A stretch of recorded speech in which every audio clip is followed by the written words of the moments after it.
Bab 1361 Cinta Pengobatan. Orang-orang terpenting baginya semuanya ada di Tiongkok, dan keluarga Berwick tidak memiliki kemampuan untuk menyentuh mereka meskipun mereka menginginkannya. Di negara M, tidak banyak orang yang bisa mengancam saya. Di satu sisi, tim pengobatan Tiongkok yang saya bawa, tapi saya baru saja bersama mereka, jadi hal ini bisa dikesampingkan. Akan ada banyak ahli di sana di masa depan, jadi Anda tidak perlu khawatir. Berdasarkan perhitungan ini, satu-satunya kelemahan adalah Lu Bengxia. Memikirkan hal ini, dia mengeluarkan ponselnya dan dengan cepat menghubungi nomor pihak lain. Tetapi ada pesan elektronik dari telepon, nomor yang Anda hubungi tidak dapat dihubungkan. Sore harinya, Lu Bengxia, CEO dari Angel Pharmaceutical, sedang duduk di depan jendela dari lantai ke langit-langit. Melihat keluar jendela, dia tidak berniat mengagumi pemandangan di luar. Ketika dia berada di Tiongkok, menghadapi begitu banyak wanita berprestasi, dia tidak memiliki keberanian untuk bersaing. Sekarang mereka berdua sendirian di negara M, mereka awalnya mengira kesempatan mereka telah tiba, tapi tanpa diduga, Alicia yang lain melompat keluar. Meskipun Ye Bufan mengatakan itu bukan apa-apa, berdasarkan intuisi seorang wanita, dia masih merasakan ancaman besar. Bagaimanapun, kondisi pihak lain terlalu unggul, dan dia adalah wanita tercantik di negara M. Hal yang paling penting adalah setelah bergaul satu sama lain selama beberapa hari terakhir, meskipun dia dan Ye Bufan sangat dekat, mereka berhenti di situ tanpa membuat banyak kemajuan. Aduh, Lu Bengxia menghela nafas panjang ketika memikirkan hal ini. Terlalu sulit untuk mengejar pria yang hebat. Dia harus menghadapi banyak pesaing kapan saja dan di mana saja. Tapi dia tidak punya banyak waktu. Jika Ye Bufan kembali ke Tiongkok setelah beberapa saat, dia tidak akan punya kesempatan. Tepat ketika dia diliputi kesedihan, tiba-tiba ada ketukan di pintu. Masuk. Setelah dia mengatakan itu, pintu terbuka dan seorang wanita pirang langsing masuk dari luar. Joanna, penduduk asli Apple City, Direktur Keuangan Angel Pharmaceutical, juga salah satu dari sedikit teman Lu Bengxia di sini. Ban Xia, apa yang kamu pikirkan? Mengapa kamu terlihat tidak senang? Joanna memandangnya dan berkata, Lu Bengxia sedikit malu, tidak lagi. Bengxia sayang, adakah hal lain yang membuatmu malu untuk mengatakannya kepadaku? Joanna duduk tepat di sebelah Lu Bengxia, memegang tangannya. Kami adalah teman baik. Jika kamu punya sesuatu, katakan saja padaku. Aku mungkin bisa membantu. Ini, Lu Bengxia memiliki keinginan untuk berbicara, tetapi sedikit malu. Joanna tiba-tiba menyadari dan berkata, aku tahu, pasti ada yang mengejarmu lagi, kan? Katakan padaku lalat apa itu, dan aku akan membantumu mengusirnya. Tidak, bukan. Ekspresi Lu Bengxia sedikit canggung. Bukan pria yang membuatmu jatuh cinta, kan? Katakan padaku siapa yang sangat beruntung memenangkan hati Bengxia kita. Wajah Joanna penuh kegembiraan. Dulu, orang lain selalu mengejar Lu Bengxia, tapi dia melakukannya belum pernah saya melihatnya mengambil inisiatif untuk menyukai seseorang. Lu Bengxia ragu-ragu dan berkata, Joanna, adakah cara untuk membuat seseorang jatuh cinta padamu?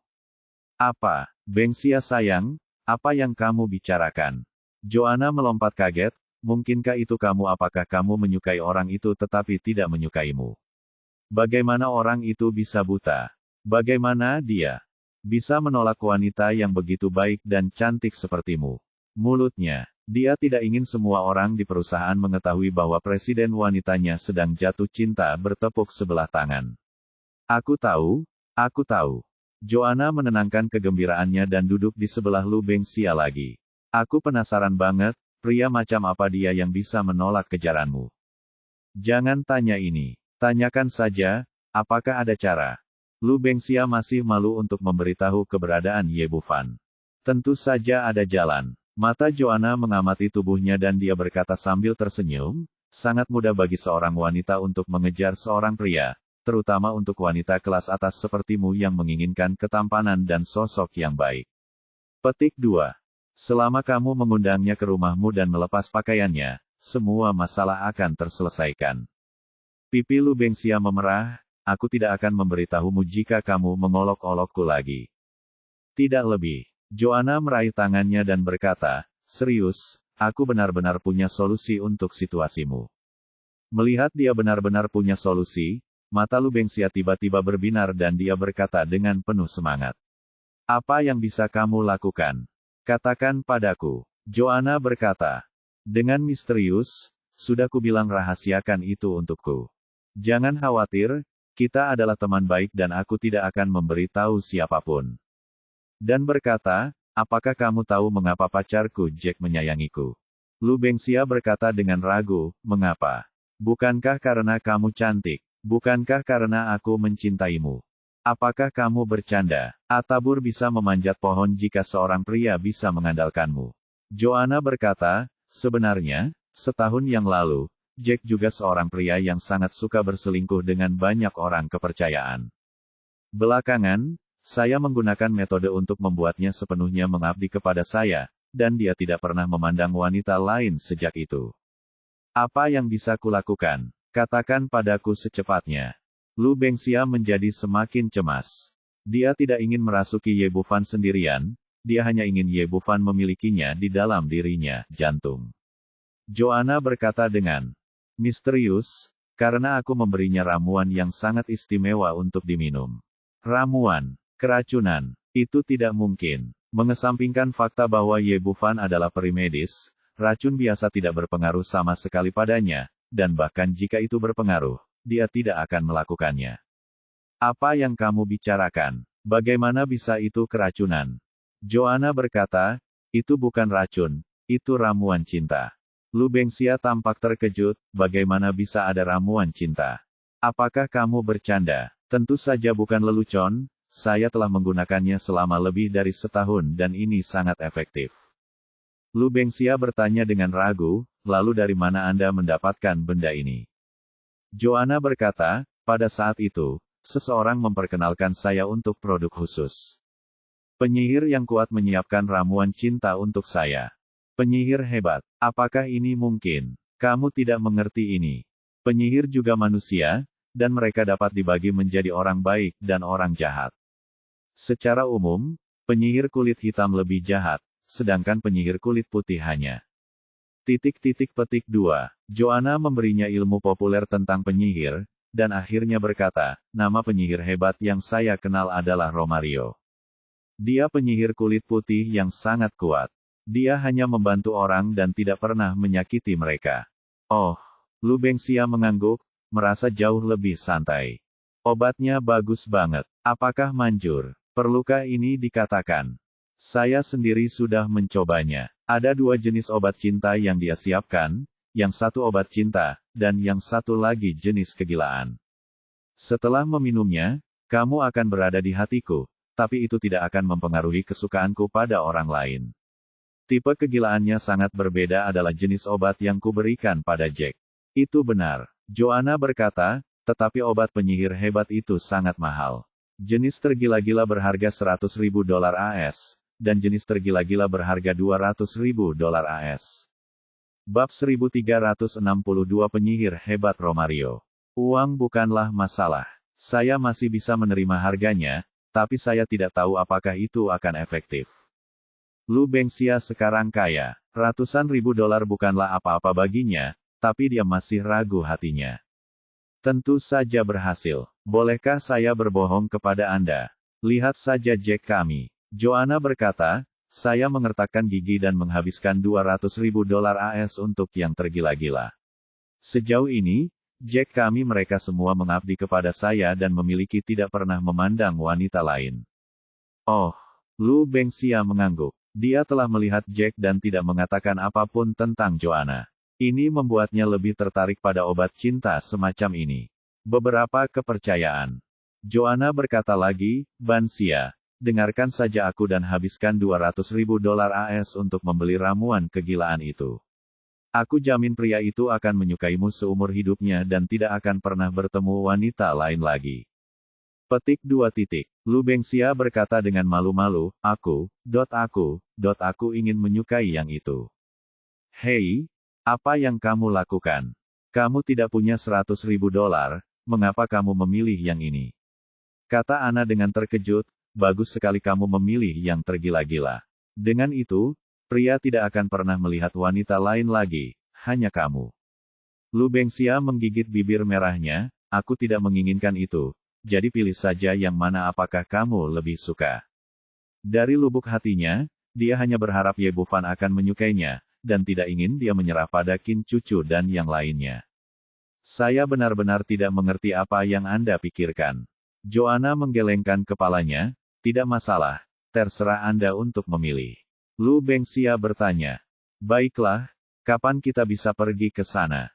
Masih sangat cemas di hatinya. Saya tahu bahwa Ye Bufan tidak akan punya banyak waktu untuk tinggal di negara M, dan dia mungkin harus kembali dalam beberapa hari. Jika kamu ingin pergi, kita bisa pergi sekarang. Lu Bengxia tiba-tiba teringat instruksi Ye Bufan tadi malam dan bertanya, di mana penyihir hebat Romario tinggal? Apakah akan ada bahaya jika kita pergi ke sana? Sekitar 100 km dari Apple City. Joanna berkata. Tapi tidak ada masalah dalam hal keamanan. Kamu tahu di mana penyihir hebat itu berada, dan yang lain tidak berani pergi ke sana. Lagi pula, ada begitu banyak pengawal di sekitarmu, dan kamu bukan seorang vegetarian. Apa yang perlu ditakutkan, Lu? Bengxia berpikir sejenak. Dengan Rudolf, Badis, dan yang lainnya mengikutinya, sebenarnya tidak ada masalah besar dalam hal keselamatan, jadi dia mengangguk dan setuju. Memikirkan hal ini, dia keluar, memanggil Rudolf dan yang lainnya, lalu mengikuti Kiao Ana berkendara menuju luar kota Apple bersama-sama. Sekelompok orang berkendara dengan sangat cepat dan tiba 100 km jauhnya dari kota Apple. Lu Bengxia melihat sekeliling dan menemukan bahwa tempat itu sangat terpencil dan tidak ada tempat tinggal manusia di pegunungan liar, tidak ada jalan lagi, hanya beberapa jalan tanah yang terbentuk secara alami. Dia merasa gugup tanpa alasan, Joanna, sepertinya sangat terpencil di sini. Tentu saja, penyihir hebat adalah orang yang sangat pendiam, jadi dia tentu ingin mencari tempat terpencil untuk berlatih. Lu Bengxia mengangguk, merasa apa yang dikatakan Joanna masih masuk akal. Beberapa ahli di Tiongkok juga suka hidup mengasingkan diri di pegunungan dan sungai yang terkenal, dan tidak suka terlalu banyak berhubungan dengan dunia. Tak lama kemudian, di bawah bimbingan Joanna, mereka naik setelah bagian jalan pegunungan, akhirnya muncul sebuah lembah kecil. Dikelilingi oleh pegunungan dan sangat sepi. Ada halaman luas di tengah lembah utuh, cukup bagus. Pansia, disinilah penyihir hebat Romario tinggal. Joanna turun dari mobil dan membawa Lu Bengxia menuju halaman. Rudolf dan yang lainnya mengikuti. Meski ada keraguan di hati, mereka tidak bertanya lagi. Sebagai pengawal, mereka hanya perlu memenuhi tugas perlindungannya. Dan sebagai penguasa tingkat surga dan orang kuat yang mengendalikan dunia bawah tanah, mereka cukup percaya diri sehingga mereka mampu menangani bahaya sekecil apapun. Lu Bengxia berjalan ke halaman. Rumah di seberangnya agak berbeda dari bangunan persegi panjang Cina, tapi hampir berbentuk lingkaran. Menghadap ke halaman terdapat dua pintu berseberangan, yang terlihat cukup kuno. Joanna mengetahui jalannya, berjalan dan mengetuk pintu, lalu membuka pintu dan masuk. Lu Bengxia mengikutinya dengan rasa ingin tahu dan gugup. Setelah memasuki pintu, dia menemukan bahwa matahari bersinar terang di luar, tetapi ruangan di dalam sangat gelap. Setelah terbiasa dengan cahaya di dalam, saya mulai melihat-lihat lingkungan sekitar. Rumah itu sangat besar, seluas 200 meter persegi. Tidak banyak furnitur dekoratif di dalamnya, dan terlihat kosong. Ada pembakar dupa di keempat sudutnya, berisi asap. Sedikit berbeda dengan dupa Cina, setelah dibakar, dupa ini mengeluarkan sebatang rokok berwarna merah muda, dan wanginya juga agak istimewa. Ada selimut gelap yang terbentang di tengah ruangan, dan duduk di atas selimut itu adalah seorang pria kurus, mengenakan jubah hitam yang umum di kalangan penyihir, dengan kepala terbuka. Walaupun penampilannya terlihat, kulit pria ini gelap dan keriput, serta cahayanya sangat gelap, sehingga tidak mungkin untuk mengetahui usianya. Tidak ada orang lain di ruangan itu. Sepertinya orang ini adalah penyihir legendaris Romario. Pada saat ini, matanya sedikit tertutup dan dia berlatih dalam posisi yang aneh, seolah-olah dia tidak menyadari kedatangan mereka sama sekali. Joanna telah bertemu dengan penyihir hebat Romario. kata Joanna dan mendatangi Romario dan berlutut di atas selimut lainnya. Lu Bengxia tidak berkata apa-apa dan berlutut di sampingnya. Dia merasa bahwa sejak dia ada di sini, dia harus menunjukkan ketulusan. Rudolf dan yang lainnya tidak mempedulikan hal ini. Setelah memasuki pintu, mereka tidak masuk ke dalam, melainkan langsung menjaga pintu. Romario tidak bereaksi sama sekali, seolah dia tidak mendengar mereka berbicara.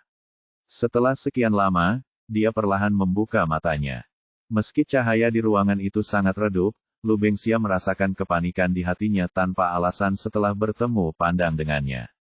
Joanna, kamu baik-baik saja. Suara Romario kering dan serak, seolah dia sudah lama tidak berbicara dengan siapapun. Penyihir hebat yang terkasih, temanku ingin meminta bantuanmu. Joanna memperkenalkan, ini sahabatku Lu Bengxia.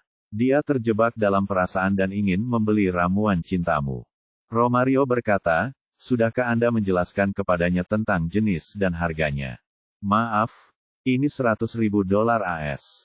Lu Bengxia menyerahkan kotak kecil yang sudah disiapkan dan membuka tutupnya.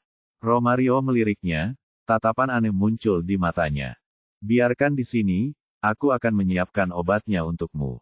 Setelah mengatakan itu, dia berdiri dari selimut, berjalan ke lemari kecil di sebelahnya, mengeluarkan berbagai botol dan toples, dan mulai mencampur obatnya. Sekitar 5 atau 6 menit kemudian, dia kembali dengan 2 botol transparan kecil, satu berisi ramuan transparan dan satu lagi berisi ramuan merah. Ini ramuan cinta yang kusiapkan. Minumlah yang merah, dan bawa yang transparan kembali ke lelaki itu untuk diminum. Kata Romario sambil meletakkan 2 botol kecil di depan Lu Bengxia. Lu Bengxia sedikit terkejut, apakah saya ingin minum ini juga? Tentu saja, hubungan adalah masalah 2 orang, jadi tentu saja keduanya harus minum. Romario berkata, dan kamu harus cepat-cepat, obat saya ada batas waktunya. Yang merah harus segera digunakan, dan yang transparan harus diberikan kepada laki-laki itu untuk diminum dalam waktu 3 hari. Bab 1363 Keracunan. Ini, Lu Bengxia mengambil botol kecil itu dan melihat cairan di dalamnya, warnanya semerah darah, masih mengalir, dan ada kabut merah pekat, yang membuat orang terlihat sedikit aneh. Apakah ini benar-benar bisa diminum? Ini adalah pertama kalinya dia melakukan kontak dengan benda aneh seperti itu, dan dia masih sedikit gugup. Tentu saja kamu boleh meminumnya. Aku meminumnya terakhir kali. Joanna berkata, jangan khawatir, ini hanya ramuan cinta yang dimurnikan oleh penyihir hebat. Tidak membahayakan tubuh manusia. Sebaliknya, kamu bisa meminumnya, akan terasa segar setelah meminumnya. Oh, Lu Bengxia masih sedikit ragu. Romario berkata, obat. Saya ada batas waktunya. Jika Anda tidak meminum obat ini dalam 1 menit, itu tidak akan efektif. Petik 2. Hilang. Ekspresi aneh muncul di mata Joanna, dan nadanya penuh kebingungan. Saat ini, wajah tampan Ye Bufan muncul di depan Lu Bengxia, dan akhirnya dia teringat pada Alicia, wanita tercantik di negeri ini. Dan China. Seorang Yimo dan Qin Cucu berpikir bahwa satu wanita lebih baik dari yang lain. Akhirnya, dia mengambil keputusan dan menuangkan cairan dalam botol ke dalam mulutnya. Ketika cairan merah mengalir ke mulutnya, Romario berkerut. Senyuman aneh muncul di wajah Lei. Penyihir hebat, terima kasih, saya pergi dulu. Lu Bengxia memasukkan sebotol cairan transparan lagi ke dalam sakunya, berdiri dan hendak pergi. Tetapi sebelum dia dapat mengambil 2 langkah, dia merasakan dunia berputar untuk beberapa saat, dan kemudian dia pingsan ke tanah. Nona Lu, Rudolf menunggu. Orang-orang terkejut dan berlari untuk bersiap menyelamatkan, tetapi sebelum mereka dapat mengambil beberapa langkah, mereka semua jatuh ke tanah. Aroma ini beracun. Petik 2. Baru pada saat inilah Rudolf menyadari ada sesuatu yang tidak beres. Dia menemukan bahwa kekuatan mentalnya lamban dan dia tidak dapat mengerahkan energi sebenarnya sama sekali. Setelah dia baru saja datang ke ruangan ini, dia dengan waspada memeriksa energi sebenarnya tidak ada yang aneh, tapi dia tidak menyangka bahwa racun. Dalam aromanya tidak menyerang energi sebenarnya, tapi membius kekuatan mental seseorang didukung oleh kekuatan spiritual, namun secara relatif, kekuatan mental praktisi lebih kuat. Dikatakan bahwa jika kekuatan mental kendur, mereka tidak akan dapat mengerahkan energi aslinya dan tidak akan dapat mengerahkan kekuatannya sendiri. Hal ini terjadi pada Rudolf dan yang lainnya saat ini. Mereka memiliki energi sejati yang kuat tetapi tidak dapat menggunakannya, seolah-olah mereka telah kehilangan sistem komandonya. Dia sama sekali tidak dapat mengerahkan kekuatan. Bertarungnya akhirnya roboh ke tanah tanpa hasil. Joanna tertawa penuh kemenangan, tidak mungkin hanya beberapa dari kalian yang bisa melawan ramuan yang dimurnikan oleh penyihir hebat. Hanya melamun. Rudolf mengertakkan gigi dan berkata, kamu wanita, Tuan tidak akan pernah membiarkanmu pergi. Petik 2. Sekarang dia akhirnya menemukan jawabannya. Wanita ini dan penyihir hebat Romario awalnya adalah satu tim, dan mereka bekerja sama untuk menipu Lubengsia. Joanna tersenyum dan berkata, berhentilah bermimpi. Kalian semua pada akhirnya akan mati.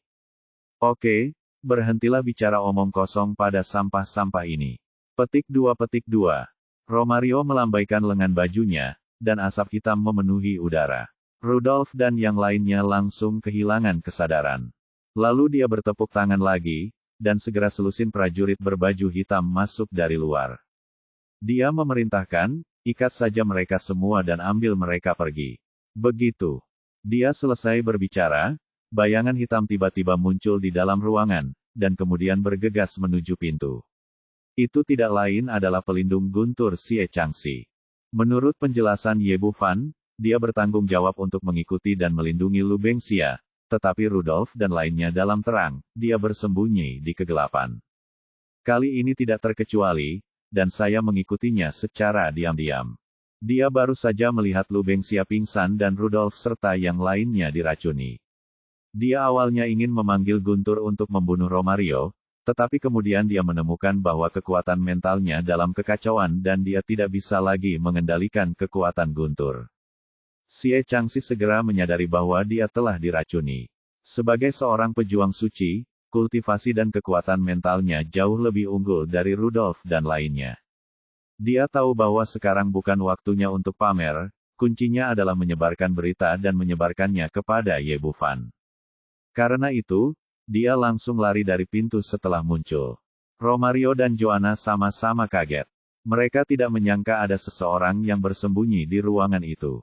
Mau kabur? Tidak semudah itu. Senyuman sinis muncul di wajah Romario, lalu dia mengulurkan tangan dan mengeluarkan belati sepanjang 1 kaki dari dalam jubahnya. Pedang ini berwarna merah darah dan tidak terbuat dari emas atau besi, melainkan senjata ajaib yang dimurnikan dari tulang manusia. Lepaskan aku, teriak Romario, dan pisau tulang itu langsung berubah menjadi lampu merah dan menebas punggung Xie Changxi seolah-olah masih hidup. Xie Changxi telah mencoba yang terbaik, tetapi tingkat kultivasinya saat ini bahkan tidak 1% dari level biasanya. Belum lagi terbang di udara, bahkan berlari pun membutuhkan usaha yang besar. Jika saat normal, meskipun pedang kuno lawan adalah senjata ajaib, pedang itu akan berubah menjadi ketiadaan dalam sekejap saat disambar petir. Tapi tidak sekarang. Dia kehilangan kemampuan memanggil Guntur dan hanya bisa melakukan yang terbaik untuk menghindar. Namun, tulang ini berbeda dari pisau terbang biasa, ia terus mengejarnya, seolah-olah dia tidak akan pernah menoleh ke belakang sampai dia meminum darah. Xie Changxi mengelak ke kiri dan ke kanan, mengelak beberapa kali, namun pada akhirnya punggungnya disayat dengan pisau tulang. Segera, darah muncrat, dan luka berdarah sepanjang lebih dari 1 kaki terpotong di punggung, dengan tulang terlihat jauh di dalam. Dia juga merupakan karakter yang kejam. Dia mengertakkan gigi dan berlari ke depan lagi dengan kekuatan pedang ini. Dan pisau tulang itu sangat aneh, ia menyerap semua darah di pisaunya dan berhenti mengejarnya. Pisau itu berubah menjadi lampu merah dan terbang kembali menuju Romario. Joanna melihat ke belakang Xie Changxi yang melarikan diri dan berkata dengan cemas, "Tetua, saya khawatir akan ada masalah jika kita membiarkan orang ini melarikan diri kembali." "Jangan khawatir, dia diracuni oleh saya dan terluka parah, dia tidak bisa melarikan diri." "Seberapa jauh?" "Saya khawatir jika dia menyebarkan berita ini, dia akan meminta bantuan." Romario berkata dengan tatapan arogan, Apa yang bisa saya lakukan? Tidak peduli siapa dia menelepon, dia akan mati jika dia datang ke sini. Ana memikirkan orang menakutkan di depannya dan berkata dengan cepat, yang lebih tua benar. Romario berkata, Anda telah memberikan kontribusi yang besar kali ini menguasai dan menerima Anda sebagai murid batiniah. Joanna segera berkata dengan gembira, terima kasih, Tuan Penatua. Oke, Anda bisa kembali dulu. Romario melambai padanya, lalu berkata kepada pria berbaju hitam di belakangnya, ikat orang-orang ini. Bangun dan bawa kembali ke markas untuk ditangani oleh pemimpin. Ya, pria berbaju hitam itu setuju, memasukkan Rudolf, Lubengsia dan yang lainnya ke dalam mobil dan meninggalkan lembah kecil. Joanna juga kembali ke Apple City. Xie Changxi, di sisinya, melarikan diri lebih dari 10 mil dalam satu tarikan napas dan menemukan bahwa tidak ada pengejar di belakangnya, jadi dia memilih tempat persembunyian untuk bersembunyi. Pada saat ini, kekuatan mentalnya menjadi semakin lemah, dan dia semakin tidak bisa mengendalikan Qi. Pada saat yang sama, dia merasakan sakit yang parah. Lukanya terlalu dalam, dan dia kehilangan terlalu banyak darah, menyebabkan serangan pusing. Dia mengetuk titik akupuntur di punggungnya beberapa kali untuk mengontrol kehilangan darah untuk sementara, lalu mengeluarkan ponselnya dan dengan cepat menghubungi nomor Ye Bufan. Bab 1364. Bisakah orang Tiongkok terbang? Ye Bufan sedang duduk di mobil Alicia dan tidak dapat menelepon Lubengsia. Saat dia hendak menelepon Rudolf dan ponsel lainnya untuk menanyakan situasinya, telepon Xie Changxi masuk. Hal ini membuatnya segera menyadari bahwa ada sesuatu yang tidak beres, dan bertanya dengan penuh semangat, apa yang terjadi? Apa yang terjadi? Nona Lu dan Rudolf dibawa pergi, dan saya terluka sekarang. Xie Changxi berkata dengan susah payah, saat ini tubuhnya semakin lemah, dan dibutuhkan tekad yang kuat untuk menjaga dirinya agar tidak pingsan. Ye Bufan juga menyadari betapa mendesaknya situasi ini dan bertanya langsung, di mana kamu sekarang? 100 km utara kota Apple. Pada titik ini, Xie Changxi tidak bisa lagi mengendalikan luka-lukanya dan langsung kehilangan kesadaran. Hei, Ye Bufan menelepon 2 kali, tetapi tidak ada jawaban dari pihak lain. Ada apa? Tanya Alicia di sebelahnya. Ye Bufan berkata dengan ekspresi muram, kamu benar, Olivier hanya bermain-main. Dia mengirim orang ke sini untuk menimbulkan masalah, dan dia menangkap Lubengsia dan anak buahku di sana. Alicia bertanya, Lubengsia siapa itu? Wanitamu. Aku harus pergi sekarang. Ye Bufan tidak punya waktu untuk menjelaskan hal ini padanya, jadi dia keluar dari mobil dan hendak pergi. Tunggu sebentar, aku akan pergi bersamamu. Sebelum Ye Bufan sempat menolak, Alicia berkata lebih dulu, meskipun aku bukan seorang pejuang, aku paham dengan situasi di kota Apple dan negara M, dan aku mungkin bisa memberi kamu bantu. Sibuk. Ye Bufan berpikir sejenak, tetapi Xie Changxi tidak menjelaskan situasinya dengan jelas. Mungkin wanita ini benar-benar bisa membantunya. Oke, ayo pergi bersama. Dia menggendong wanita itu dan berjalan ke sudut di sebelahnya. Alicia berkata dengan bingung, kamu mau kemana? Bukankah kita sedang mengemudi ke sana? Mobilku sangat cepat. Tidak perlu. Ye Bufan menariknya ke sudut dan melihat sekeliling sejenak, lalu dia berkata, tutup matamu. Ya, sepertinya tidak pantas saat ini, kan? Alicia mengira pria itu ingin menciumnya, jadi dia mengatakan ini, tapi dia tetap menutup matanya. Ye Bufan memeluknya dan langsung terbang ke udara. Kemudian dia memanggil gigi naga dan terbang menuju utara kota Apple dengan pedang terbangnya. Alicia tidak menunggu ciuman penuh gairah yang dinanti-nantikannya, tetapi dia merasa seolah-olah kakinya telah meninggalkan tanah, seolah-olah dia sedang terbang. Karena penasaran, dia perlahan membuka matanya, dan ketika dia mendapati dirinya melayang di udara, dia berteriak ketakutan. Jangan berteriak, sudah kubilang jangan membuka matamu.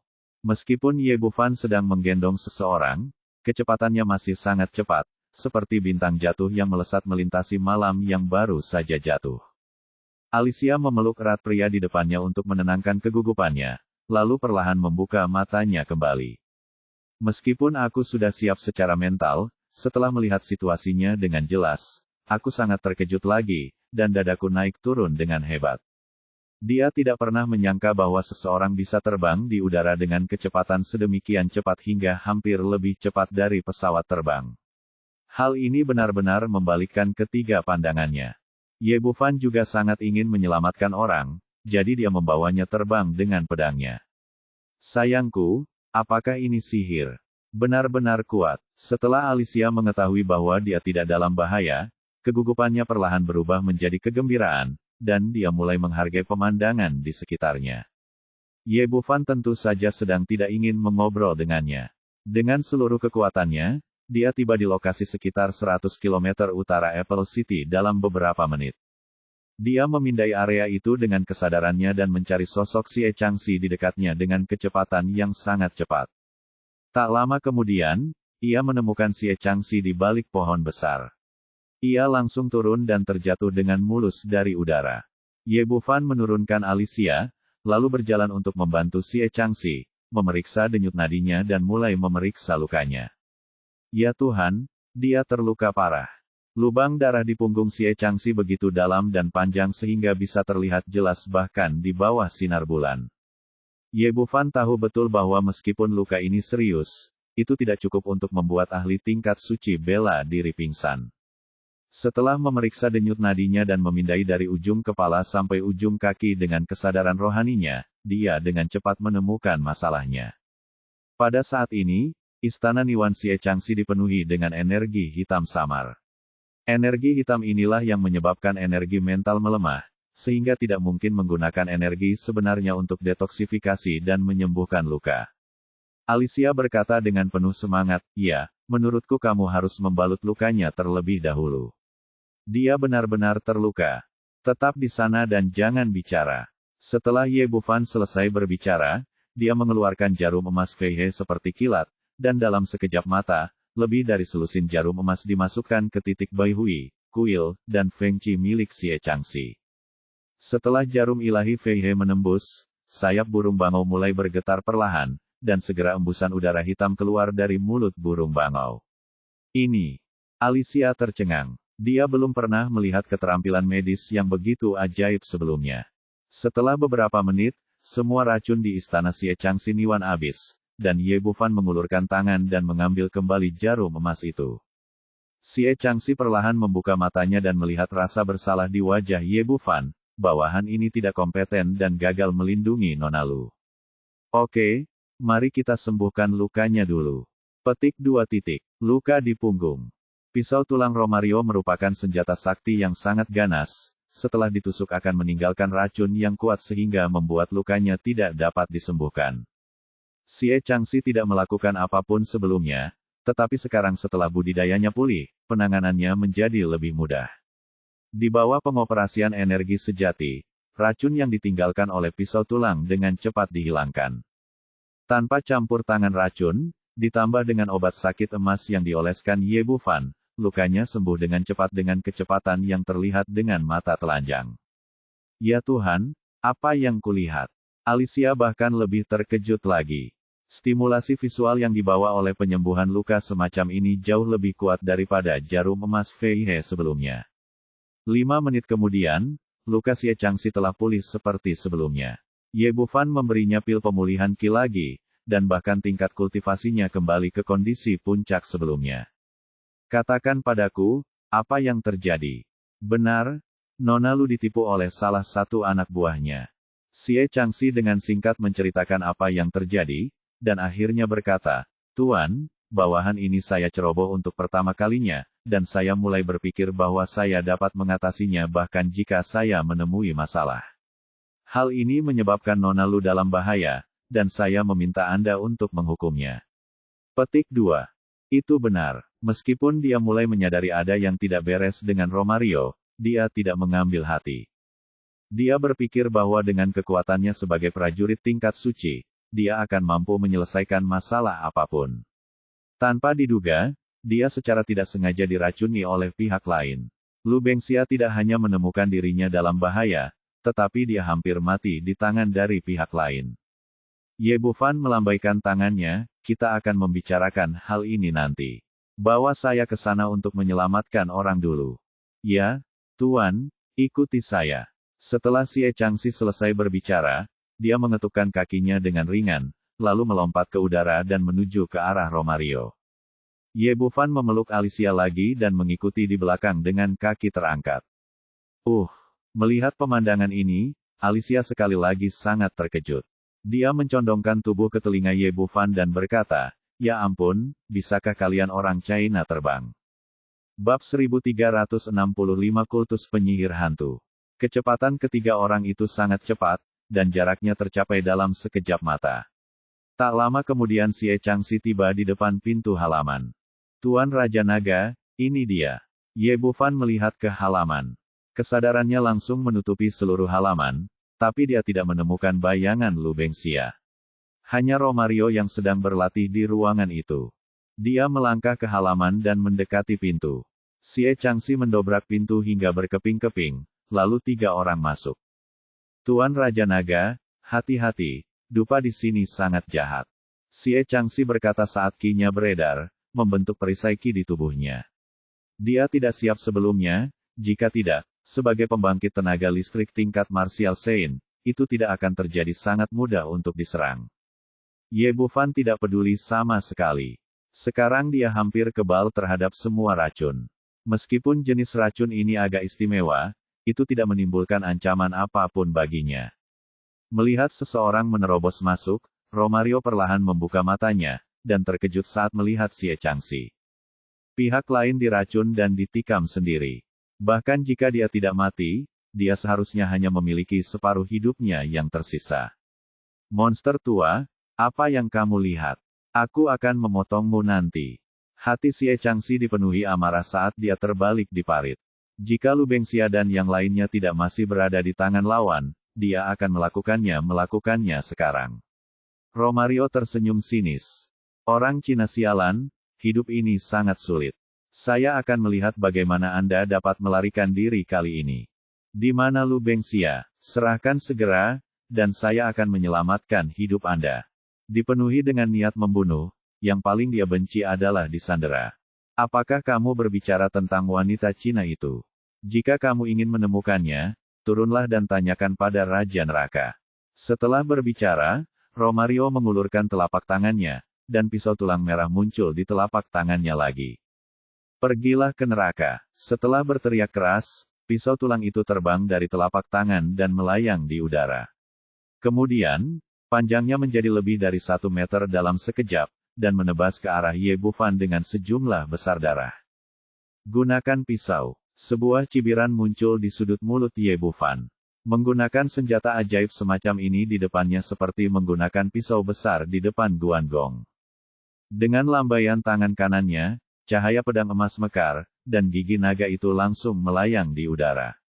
Cahaya pedang sepanjang 10 kaki itu tampak sangat tajam. Sebagai perbandingan, pisau tulang merah langsung menjadi tumpul. "Hentikan!" Ye Bufan melambaikan tangannya, dan gigi naga itu berubah menjadi cahaya pedang di seluruh langit. Energi pedang yang tajam langsung mengubah pisau tulang merah menjadi bubuk di seluruh langit. Alicia tercengang. Meskipun ada banyak master di keluarga Perrin, ini adalah pertama kalinya dia melihat orang kuat setingkat suci mengambil tindakan, dan dia bahkan lebih kagum dengan kekuatan gigi naga. Romario langsung kaget dan berseru. "Kalian pasti tahu kalau pedang kuno berwarna merah ini adalah senjata sakti terkuatnya, namun ia tidak menyangka pedang itu akan hancur di tangan lawan dalam sekejap mata. Orang Cina sialan, kamu menghancurkan hartaku, aku akan mencabik-cabikmu, mengupas kulitmu dan keramu." Romario mengertakkan gigi dengan kebencian dan mulai melontarkan kutukan yang tidak jelas.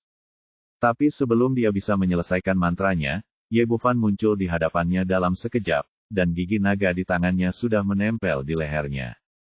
Merasakan aura pembunuh yang terpancar dari gigi naga itu, Romario gemetar ketakutan dan dengan cepat berhenti melafalkan mantranya. Dia tahu bahwa jika dia mengucapkan satu mantra lagi, pisau lawan mungkin akan memotong tenggorokannya. "Orang China, siapa kamu?" Mata Romario menunjukkan sedikit ketakutan. Dia jelas telah mencapai level Raja Penyihir Agung, tetapi di depan pihak lain, dia seperti anak kecil, tanpa kemampuan untuk melawan, dan bahkan tidak ada kesempatan untuk menyelesaikan mantranya. Katakan padaku, di mana Lu Bengxia? Ye Bufan tidak repot-repot berbicara omong kosong padanya dan langsung menggunakan teknik pemakan jiwa. Kekuatan mentalnya saat ini sebanding dengan seorang biksu di tahap pemurnian void. Itu sangat kuat, bahkan Romario tidak memiliki kemampuan untuk melawan sama sekali. Kilatan kebingungan muncul di matanya sebelum dia mulai bercerita. Wanita itu telah dikirim ke altar utama sekte penyihir hantu dan diserahkan kepada kepala keluarga. Ye Bufan sedikit terkejut saat mendengar tentang sekte penyihir hantu. Lalu siapa kamu? Mengapa kamu menyerang Lu Bengxia? Romario berkata, saya Romario, tetua ke-9 dari kultus penyihir hantu. Pemimpinlah yang meminta saya untuk mengambil wanita itu kembali. Saya dengar dia berasal dari kultus penyihir hantu. Keluarga Berwick. Permintaan Tuan Muda Olivier. Petik 2. Olivier, itu memang dia. Niat membunuh muncul di mata Ye Bufan. Siapa Joanna? Apa hubungannya dengan kultus penyihir hantumu? Kultus penyihir hantu dibagi menjadi sekte luar dan sekte dalam. Dia adalah murid luar dari kultus penyihir hantu kita. Dia menipu Lu Bengxia di sini setelah menerima pesananku. Ye Bufan mengerutkan kening. Tanpa diduga, semua orang dari kultus penyihir hantu pergi ke perusahaannya. Tampaknya segala sesuatunya perlu dibersihkan di masa depan. Dia tidak ingin menanyakan pertanyaan lain. Prioritas utamanya adalah menyelamatkan orang, jadi dia bertanya lagi, katakan padaku, di mana altar utama kultus penyihir hantu? Di kaki puncak ketiga iblis gunung. Setelah menanyakan dengan jelas tentang lokasinya, Ye Bufan menjentikkan pergelangan tangannya, dan gigi naga itu memotong kepala Romario. Ah! Alicia tidak bisa menahan diri untuk tidak berseru saat melihat pemandangan berdarah di depannya. Ayo pergi. Ketiga orang itu meninggalkan halaman. Ye Bufan dengan santai melemparkan bola api, dan tempat itu langsung menyalakan api besar. Alicia bertanya, kemana kita akan pergi? Saya akan menyelamatkan orang. Ye Bufan berkata, mengapa kamu tidak membiarkan Xie Changxi membawamu kembali? Tidak membantu. Yang sibuk justru menjadi beban. Alicia mengertakkan gigi dan berkata dengan keras kepala, aku tidak akan pergi. Aku ingin pergi bersamamu. Aku akan pergi ke markas besar pemuja penyihir hantu. Di sana sangat berbahaya. Aku tidak takut. Sika mengulurkan tangan dan meraih lengan Ye Bufan, aku tahu kamu akan melindungiku. Baiklah kalau begitu. Melihat dia menolak untuk pergi, Ye Bufan hanya bisa membawanya ke Feijian, menuju Gunung Iblis. Dia bergegas menuju ke arah, dengan Xie Changxi mengikuti dari belakang. Gunung Setan lebih jauh dari kota Apple, sekitar 200 km. Ye Bufan bertanya sambil terbang dengan pedangnya, bukankah kamu mengatakan bahwa aliansi penyihir hitam berada di belakang keluarga Berwick? Mengapa kamu memunculkan sekte penyihir hantu lainnya? Apa hubungan di antara mereka? Kamu, itu masih berguna. Alicia tersenyum cerah, memamerkan kehadirannya, dan kemudian berkata, seperti namanya, aliansi penyihir hitam adalah aliansi yang terdiri dari 3 bagian. Kultus penyihir hantu dan penyihir darah sekte penyihir hitam. Ketiga sekte ini semuanya mempraktikkan sihir hitam dan memiliki murid yang tak terhitung jumlahnya. Sekte penyihir hantu adalah anggota aliansi penyihir kegelapan dan memiliki hubungan dekat dengan keluarga Berwick. Jadi Olivier mendatangi mereka membantu. Karena Olivier yang mengambil tindakan, mengapa mereka tidak mengirim Lu Bengxia ke Apple City daripada ke forum utama kultus penyihir hantu? Kata-kata Ye Bufan sepertinya meminta bantuan dari Eli. Pendapat Sika sepertinya untuk dirinya sendiri, ini memang sebuah masalah. Alicia berpikir sejenak, saya pikir ada 2 kemungkinan. Kemungkinan pertama adalah tujuan Olivier bukanlah untuk menangkap Lu Bengxia. Tujuannya adalah untuk memikat Anda ke markas besar kultus penyihir hantu, dan kemudian menggunakan kekuatan di sana untuk memikat Anda. Kamu bunuh dia. Ye Bufan mengangguk dan bertanya, bagaimana dengan kemungkinan kedua? Alicia berkata, itu adalah kultus penyihir hantu memiliki tujuan lain dalam menangkap Lu Bengxia, dan itu tidak ada hubungannya denganmu dan Olivier. Bab 1366 Tubuh Roh Penyihir.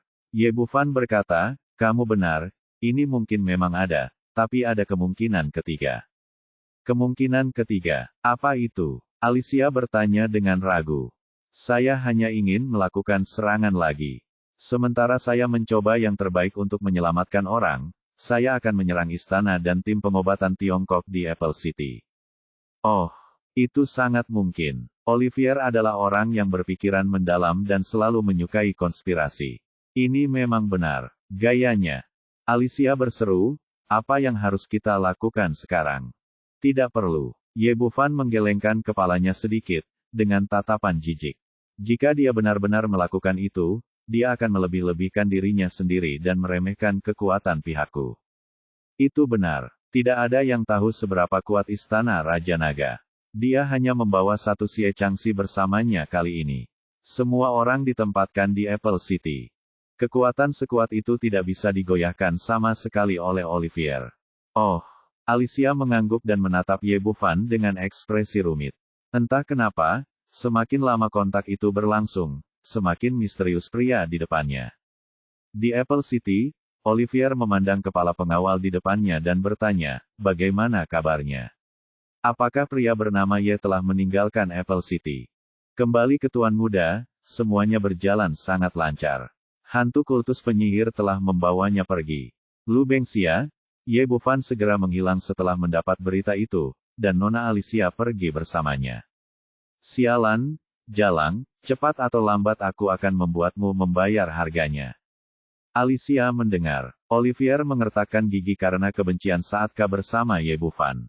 Pemimpin pengawal itu berkata lagi, Tuan Muda, ada satu hal yang membuat bawahan saya sangat bingung. Ye Bufan tiba-tiba kehilangan jejak, tapi kami tidak mengetahui bagaimana dia pergi. Konspirasi apa yang digunakan oleh bermarga Ye? Itu tipuan, selama kamu pergi ke kultus penyihir hantu, kamu tidak akan pernah kembali.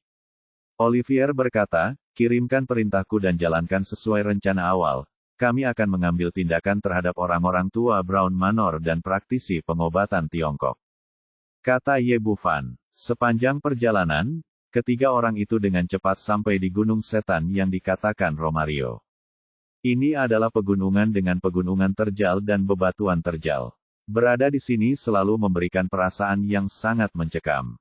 Ye Bufan sedikit menyesal. Jika dia tahu bahwa pegunungan itu begitu besar, dia seharusnya menanyakan secara detail tentang lokasi spesifik dari markas besar kultus penyihir hantu. Namun menyesal kemudian, Romario sudah mati, dan dia hanya bisa menemukannya sendiri. Ketiga orang itu terbang melintasi pegunungan selama lebih dari 1 jam sebelum akhirnya mengarahkan pandangan mereka ke sebuah lembah. Lembah ini memiliki luas puluhan kilometer persegi, dikelilingi pegunungan, dan berada di lokasi yang berbahaya sehingga sulit untuk ditemukan. Hari ini adalah malam bulan purnama, dan terdapat banyak cahaya bulan, namun lembah tersebut tertutup kabut hitam tebal, sehingga sulit untuk melihat apa yang terjadi di dalamnya. Ye Bufan memindainya dengan kesadaran spiritualnya dan memastikan bahwa kabut hitam adalah energi jahat buatan manusia. Dia yakin ini adalah altar utama dari sekte penyihir hantu. Kabutnya sangat tebal, aku tidak bisa melihat apapun dengan jelas. Sebagai seorang wanita di Gunung Setan, Alicia masih sangat gugup dan menekan tubuhnya erat-erat ke pelukan Ye Bufan. Xie Changxi juga mengerutkan kening dalam-dalam. Sebagai ahli tingkat martial Sein, dia secara alami dapat melihat bahwa kabut hitam ini tidak biasa dan akan sangat berbahaya untuk memasukinya secara gegabah dalam keadaan seperti itu. Tidak apa-apa, itu mudah untuk diselesaikan. Ye Bufan diam-diam bahagia. Ye Tian hanya selangkah lagi untuk dipromosikan menjadi mayat surgawi. Yang kurang darinya adalah makanan dari kekuatan jahat kesempatannya. Memikirkan hal ini, dia mengangkat tangan kanannya, dan botol pemurnian iblis muncul di telapak tangannya. Hancurkan! Dengan teriakan keras, botol pemurnian iblis terbang ke udara, dan kekuatan hisap yang tak terlihat keluar dari mulut botol, menutupi seluruh lembah. Artefak adalah artefak, dan tidak ada kesulitan dalam menghadapi situasi ini. Hampir dalam sekejap mata, semua kekuatan jahat di seluruh lembah diserap, dan tidak ada jejak kabut hitam yang terlihat lagi. Apa ini? Alicia tercengang. Dia tidak menyangka botol kecil ini bisa sekuat itu. Jika hal-hal ini diberitahukan kepadanya oleh orang lain, dia tidak akan pernah mempercayainya, tetapi dia melihatnya dengan matanya sendiri. Tanpa terhalang kabut hitam, keadaan di lembah bisa terlihat jelas. Jika belum mengetahui situasi spesifiknya, tempat ini lebih seperti desa bak surga.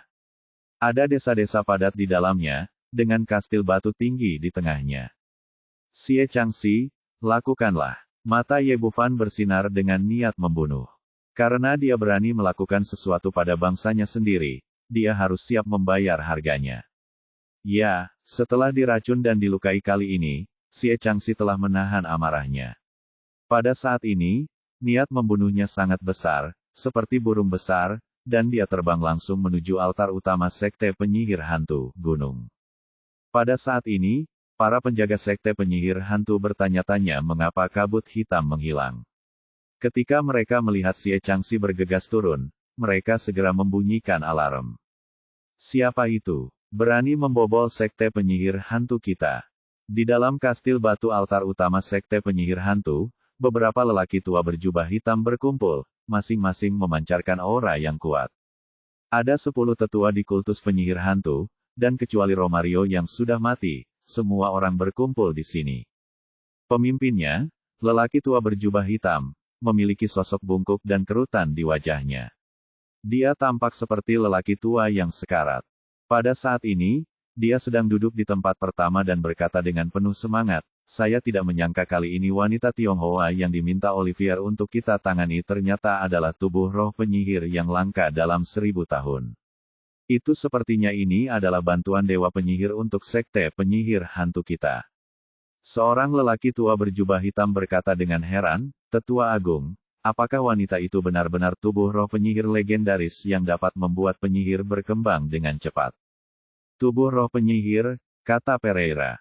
Wanita di depan saya ini memenuhi semua persyaratan, dan dibuat khusus untuk sekte penyihir hantu kami. Petik 2.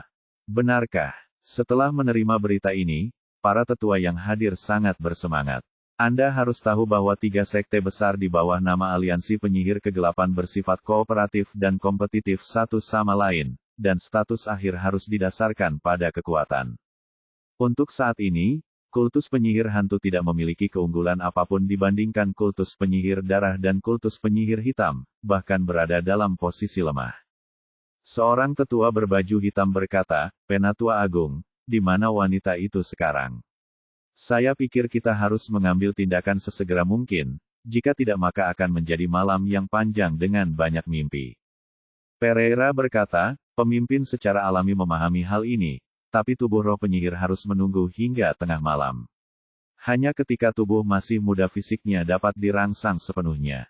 Pada saat itu, penyerapan dan pemurnian akan paling efektif. Sesepuh lainnya bertanya, dengan tingkat kultivasi saat ini, berapa ketinggiannya jangkauan pemimpin jika dia menyerap tubuh roh dukun ini? Bukankah itu akan terbang ke langit? Pereira berkata, saya tidak yakin tentang ini.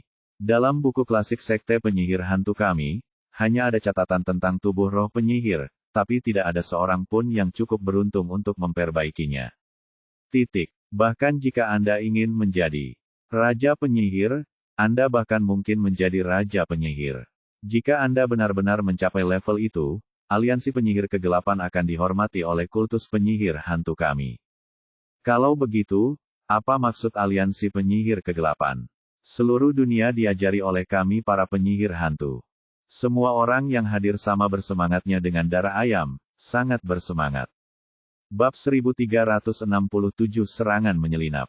Setelah menjadi bersemangat, tetua ke-8 yang duduk di sebelahnya bertanya, Tetua Agung, apa yang harus kita lakukan dengan orang lain? Apakah kita ingin membunuh mereka semua?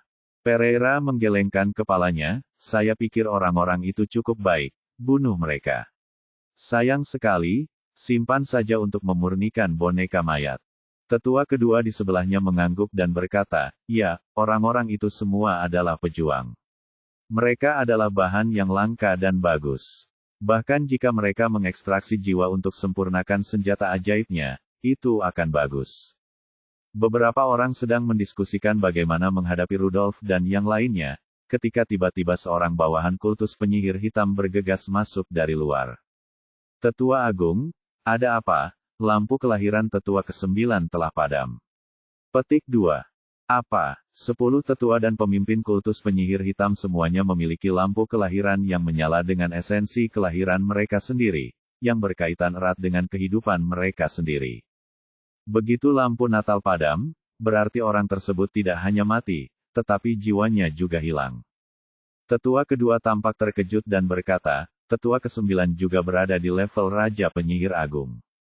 Siapa yang bisa membunuhnya? Level penyihirnya adalah penyihir biasa, penyihir hebat, raja penyihir hebat, orang suci penyihir, dan raja penyihir. Secara umum, Raja Penyihir Agung berhubungan dengan master tingkat surga di antara para pejuang. Tetua ke-9 Romario, yang dibunuh oleh Ye Bufan, adalah orang kuat setingkat Raja Penyihir Agung. Tetua ke-8 berkata, mungkinkah wanita itu yang menyebabkannya? Apakah ada master di belakangnya yang datang untuk menyelamatkannya? Mungkin saja. Pereira berkata dengan ekspresi muram, tapi apa yang bisa kita lakukan? Kita hantu penyihir lokasi ajarannya tersembunyi, dan orang biasa tidak dapat menemukannya di sini. Pada saat dia datang, pemimpinnya telah menyerap dan menyempurnakan Lubengsia, dan kami tidak akan takut bahkan jika Kaisar Ilahi dari Pengadilan Ilahi datang sendiri. Tetua ketiga berkata dengan bangga, ini adalah forum utama kultus penyihir hantu kita. Dimanapun saya menunggu, pemimpin sekte perlu mengambil tindakan untuk memastikan bahwa dia tidak pernah kembali. Petik 2. Tapi sebelumnya dia bisa menyelesaikan kata-katanya, tiba-tiba terdengar ledakan keras di luar, si bau menggigil, dan seluruh sekte Raja Hantu tampak bergetar. Lalu ada teriakan dari luar, dan kemudian seorang murid dari sekte penyihir hantu tersandung masuk. Tetua, ada yang tidak beres. Seseorang, dia masuk ke sekte penyihir hantu kita. Petik 2. Setelah mendengar berita itu, ekspresi 9 tetua sekte penyihir hantu berubah drastis. Mereka hanya mengatakan bahwa pihak lain tidak mungkin melakukannya. Menemukan altar utama begitu cepat, tetapi mereka tidak menyangka bahwa mereka akan mengetuk pintu dalam sekejap mata. Pereira terlihat sangat muram, tetua, jika seseorang berani datang dan menyinggung kultus penyihir hantu kita, tidak peduli siapa ya, kami akan membunuh mereka hari ini. Tetua ke-7 berteriak, Tetua Agung benar. Ini adalah altar utama dari kultus penyihir hantu kita. Bukan giliran orang lain yang merajalela. Tetua, mari kita pergi bersama untuk melihat siapa orang itu. Pereira berteriak keras dan memimpin semua orang untuk bergegas keluar pintu. Di lembah, setelah menerima perintah Ye Bufan, Xie Changxi melompat menuju altar utama kultus penyihir hantu. Pada saat ini, ada sambaran petir sekitar 10 panjang kaki di bawah kakinya, dan di telapak tangannya kilat menyambar seperti Dewa Guntur yang datang ke dunia, dan kekuatannya sangat mencengangkan. Para murid kultus penyihir hantu baru saja bergegas ke depan, dan guntur di tangannya menyambar, dan lusinan orang berubah menjadi ketiadaan dalam sekejap.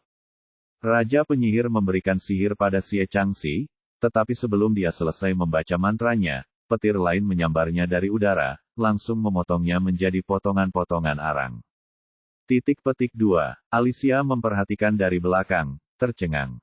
Siapa yang bisa mengendalikan guntur? Apakah ini terlalu berlebihan? Dia melihat Xie Changxi terluka parah sebelumnya dan hampir kehilangan nyawanya. Bahkan jika dia bisa terbang di udara, dia tidak melakukannya. Saya pikir dia sekuat itu sekarang. Setelah mengerahkan kekuatan sucinya dan memanfaatkan kekuatan guntur, dia menyadari bahwa dia adalah orang kuat yang tiada taranya, bahkan para tetua berpangkat tinggi di keluarga tidak dapat menandinginya. Pada saat ini, energi hitam tiba-tiba keluar dari kastil dan melesat ke arah Xie Changxi seperti ular spiritual. Merasakan betapa luar biasa lawannya, Xie Changxi berteriak, hancurkan. Kemudian petir setebal mulut mangkuk menghantam udara, mengubah energi hitam menjadi ketiadaan. Orang-orang Tiongkok sialan, beraninya kamu bertindak liar di sekte penyihir hantu kami. Dengan raungan, 8 energi hitam lagi ditembakkan ke arah Xie Changxi, dan 8 tetua dari sekte penyihir hantulah yang mengambil tindakan. Masing-masing dari mereka berada di level Raja Penyihir, dan 8 dari mereka bergabung dengan momentum yang menakjubkan. 8 energi hitam menjalin jaring pembunuh raksasa, menutupi kepala mereka. Mutiara beras berani bersinar. Xie Changxi adalah pelindung guntur Pulau Shenlong, seorang ahli tingkat suci bela diri yang bisa mengendalikan guntur. Bagaimana dia bisa menganggap serius orang-orang ini?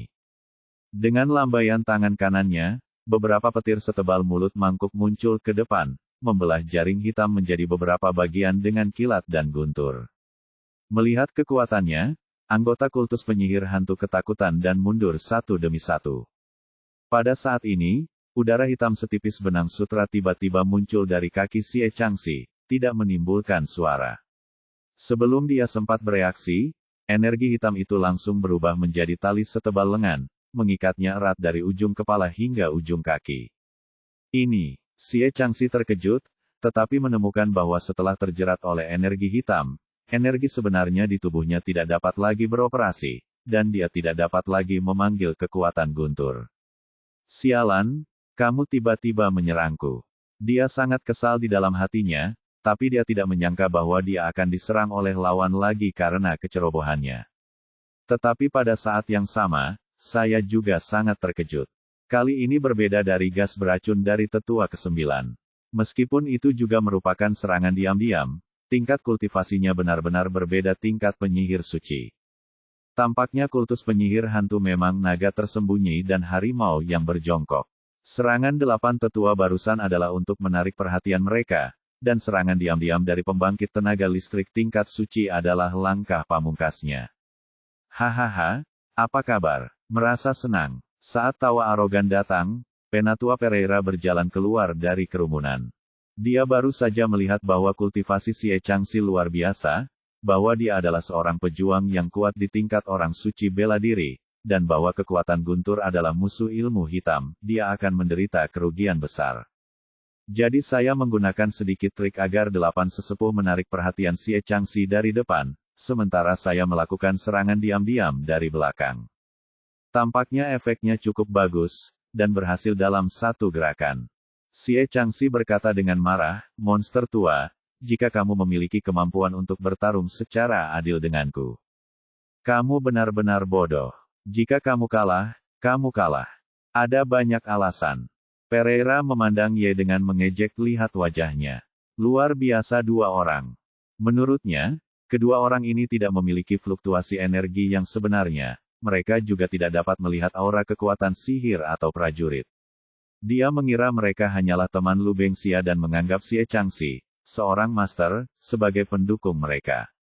Orang China, tak heran mereka berani menerobos altar utama sekte penyihir hantu kita. Ternyata mereka telah menemukan orang kuat setingkat Santo bela diri untuk mendukung mereka. Hanya ada jalan buntu ketika mereka datang ke sekte penyihir hantu kita. Setelah dia mengatakan ini, anggota kultus penyihir hantu lainnya tertawa bersama, dengan ekspresi bangga di wajah mereka. Xie Changxi terkekeh, bah. Monster tua, kamu benar-benar buta. Siapa yang pada akhirnya akan mati? Meskipun dia terjebak, dia tidak menunjukkan rasa takut. Dengan Raja Naga di sini, pihak lain tidak dapat menyakitinya. Nak, kalau begitu, maka kamu harus mati dulu. Teriak Pereira dengan marah, dan melihat energi hitam menyembur dari tengah alisnya, akhirnya berubah menjadi ular hitam setebal ember, membuka mulutnya untuk buang air besar menelannya ke Xie Changxi. Bab 1368 Siapa di belakang panggung? Semua orang di sekte penyihir hantu memiliki senyuman sinis di wajah mereka. Menurut pendapat mereka, Xie Changxi sudah mati. Jika Tetua Agung mengambil tindakan, tidak ada kemungkinan dia bisa bertahan. Bunuh aku. Saat suara acuh tak acuh terdengar, cahaya keemasan menyilaukan mekar di udara, dan gigi naga itu meletus dengan energi pedang yang mengejutkan, seperti sambaran petir, menarik perhatian semua orang. Di bawah tatapan semua orang, energi pedang mengerikan dari gigi naga itu langsung mengubah ular raksasa hitam itu menjadi ketiadaan. Di saat yang sama, tali hitam yang melilit tubuh Xie Changxi juga hancur seketika, dan ilmu sihir Pereira hancur total dalam satu pukulan. Orang-orang dari kultus penyihir hantu benar-benar terkejut. Tingkat kultivasi seperti apa yang diperlukan untuk dapat dengan mudah mematahkan ilmu sihir Tetua Agung? Anda harus tahu bahwa Pereira adalah penyihir hitam setingkat penyihir suci. Setelah Ryuga melakukan tebasan yang menggemparkan, dia langsung terbang kembali dan akhirnya jatuh ke tangan seorang pemuda tampan. Sosok itu berdiri dengan pedang di tangan, dan bilahnya memancarkan cahaya yang menyilaukan. Itu sama menakutkannya dengan dewa yang turun ke dunia. Saat ini, Alicia benar-benar terpana, matanya menatap tajam ke arah pemuda di depannya, matanya yang indah penuh kekaguman dan cinta. Awalnya, dia hanya ingin menggunakan Ye Bufan sebagai alat, tetapi seiring berjalannya waktu, semakin dalam kontaknya, semakin kuat pesona pria ini, dan dia tidak bisa menahannya. Bukan hanya dia, tapi semua orang di sekte penyihir hantu tercengang. Tidak ada yang menyangka bahwa pemuda yang terlihat lemah dan lemah ini sebenarnya bisa menjadi Master Super. Xie Changxi tertawa terbahak-bahak, hahaha, kamu pelacur buta, apakah kamu tercengang sekarang? Bos ada di belakang panggungku. Setelah dia mengatakan ini, semua orang di sekte penyihir hantu terkejut. Saya mengira Xie Changxi adalah orang di belakang panggung yang dibawa oleh pihak lain, tetapi saya tidak menyangka bahwa orang kuat yang sebenarnya adalah pemuda di depan saya. Pereira menarik napas dalam-dalam, memaksakan keterkejutannya, memandang Ye Bufan dan berkata, siapa kamu?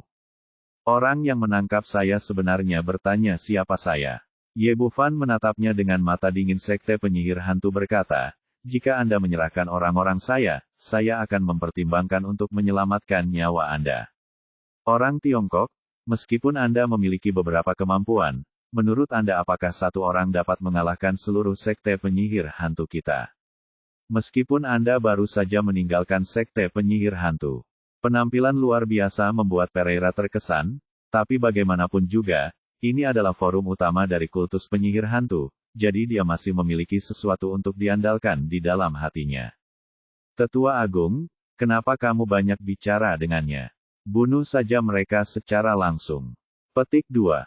Pereira bukan satu-satunya yang memiliki gagasan ini, tetua kedua di sebelahnya juga sama. Lagi pula, ada banyak orang di sisinya, dan tetua itu masih merupakan orang kuat di tingkat suci penyihir. Bersama-sama, kita pasti bisa membunuh pria di depannya. Hal lainnya adalah dia menyukai Alicia di sebelah Ye Bufan. Meskipun dia tidak sebaik Lu Bengxia, yang memiliki tubuh roh penyihir sebelumnya, wanita ini jelas merupakan yang terbaik, dan yang paling penting adalah dia memiliki tubuh roh penyihir yang sempurna.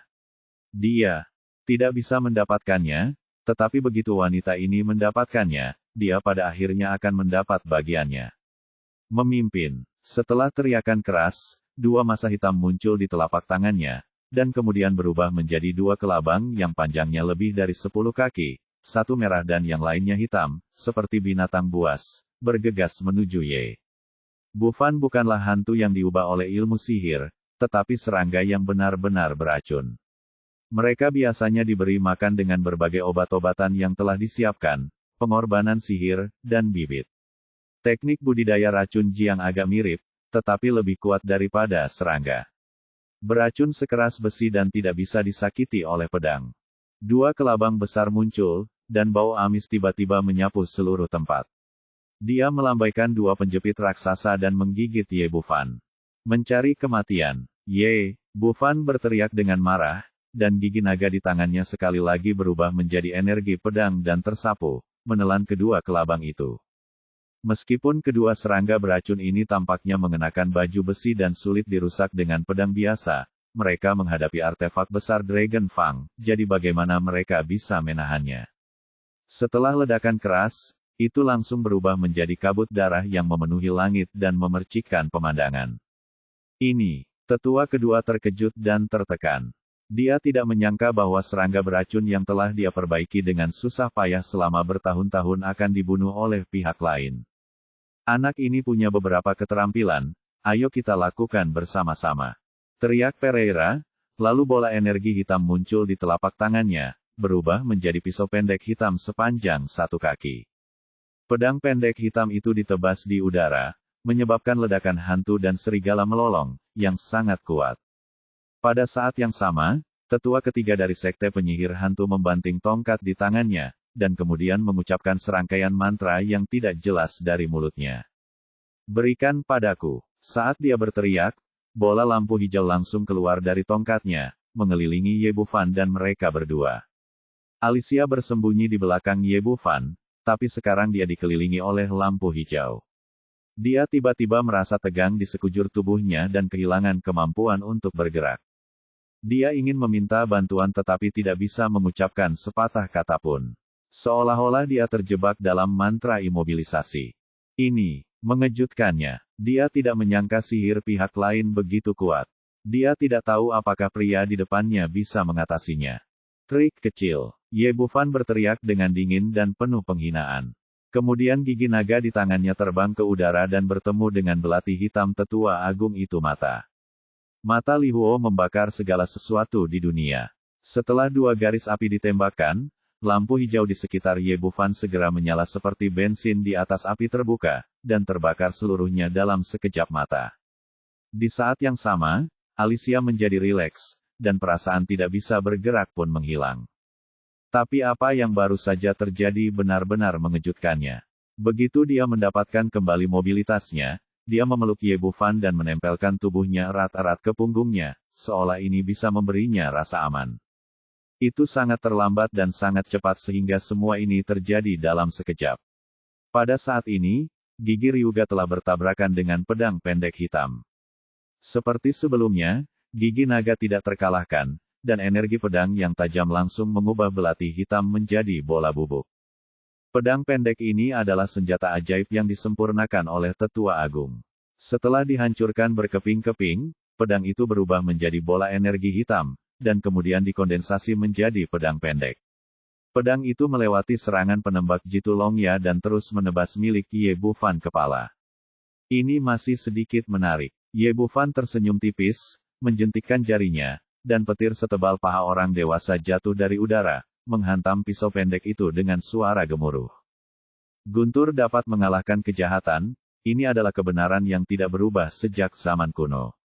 Meskipun pedang pendek hitam itu ajaib, ia masih tidak mampu menahan Guntur dan berubah menjadi ketiadaan dan menghilang. Pada saat ini, sabit hitam yang terbuat dari roh jahat yang terkondensasi diam-diam datang ke belakang Ye Bufan dan memenggal kepalanya. Keluar dari sini, Ye Bufan berteriak dengan marah, dan gigi naga itu melesat seperti kilat, langsung menghancurkan sabit hitam itu menjadi beberapa bagian, dan kemudian memenggal kepala kastornya. Ini, ekspresi semua orang berubah drastis. Mereka tidak menyangka pemuda di depan mereka begitu kuat. Bahkan jika mereka bergabung, mereka tidak dapat mengambil keuntungan apapun. Aku tidak percaya, kultus penyihir hantu kami yang agung tidak bisa menghadapi orang Cina sepertimu. Pereira meraung lagi, dan tongkat tulang putih muncul di telapak tangannya. Bunuh aku. Staf tulang menunjuk ke depan, dan cahaya merah menyilaukan keluar, langsung menuju alis Ye Bufan. Bab 1369 Formasi Penghancur Dewa Ribuan Jiwa.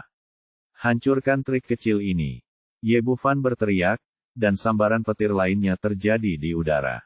Saat lampu merah bertemu dengan Guntur, itu langsung berubah menjadi bola gas hitam dan menyebar di udara. Tapi Guntur terus berlanjut dan menghantam tongkat tulang putih itu dengan keras, berubah menjadi pecahan di seluruh langit dengan suara gemuruh.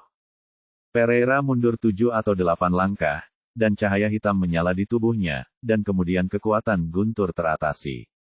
Tetua, kita tidak bisa lagi bertarung sendirian. Ayo kita bunuh dia bersama.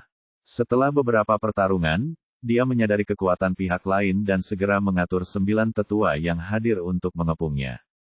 Setelah menerima perintah, 9 tetua dari sekte penyihir hantu menyebar membentuk lingkaran mengelilingi Ye Bufan dan 3 lainnya. Masing-masing dari mereka berada pada level Raja Penyihir Agung, dan masing-masing dari mereka memiliki aura yang kuat. Penatua Agung Pereira bahkan telah melangkah ke ranah orang suci penyihir. Kekuatan gabungan dari 9 orang itu sangat mencengangkan, dan momentum yang kuat menyapu langsung seluruh altar utama sekte penyihir hantu. Tekanan yang kuat membuat murid-murid lain tidak stabil dan mundur satu demi satu. Wajah orang-orang ini penuh dengan rasa hormat. Ini adalah 9 tetua mereka. Meskipun satu Romario hilang, mereka masih sangat kuat. Bunuh aku. Pereira meraung dan memimpin dalam melancarkan serangan.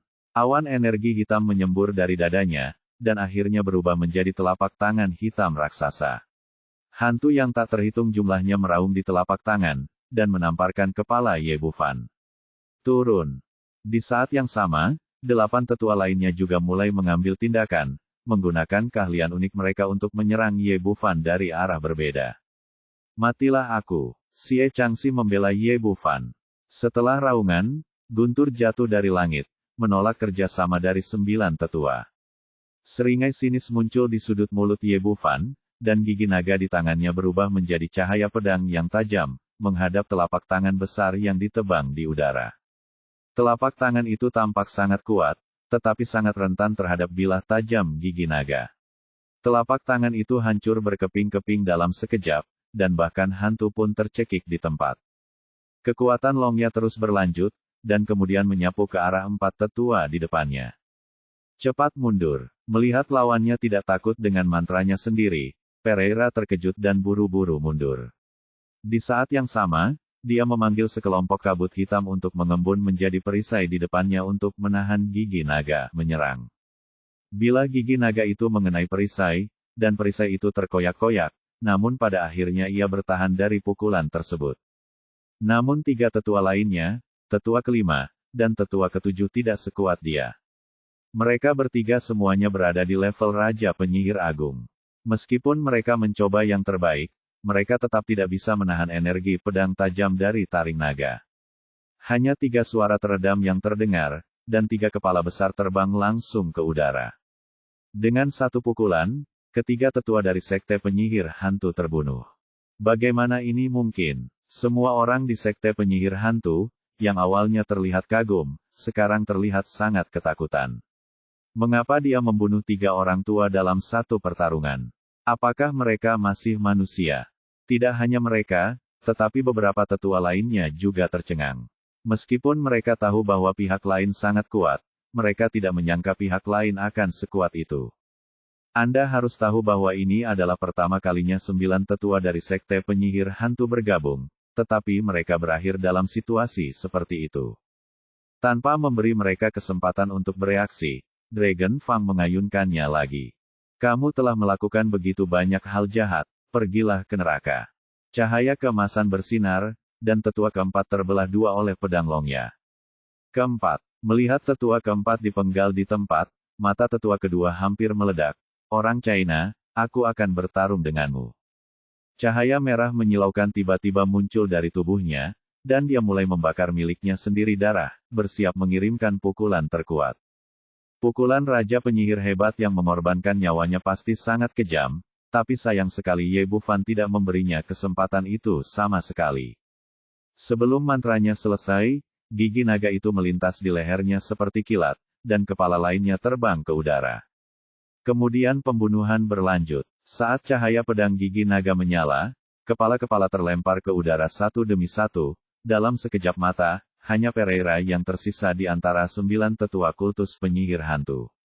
Pada saat ini, mata semua orang terfokus pada pemuda yang tampaknya dirasuki oleh dewa.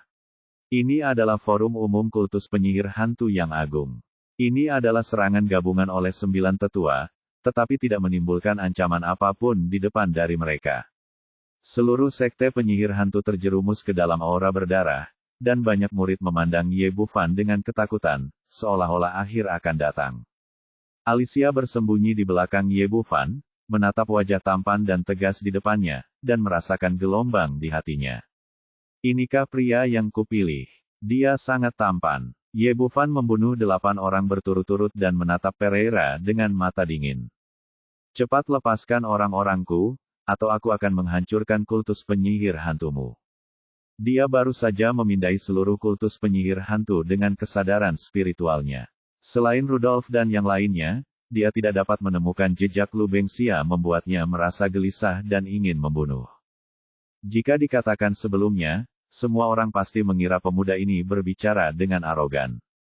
Tapi saat ini benar-benar berbeda. Begitu kata-kata itu keluar, seluruh sekte penyihir hantu terdiam, dan tidak ada yang meragukan kemampuannya.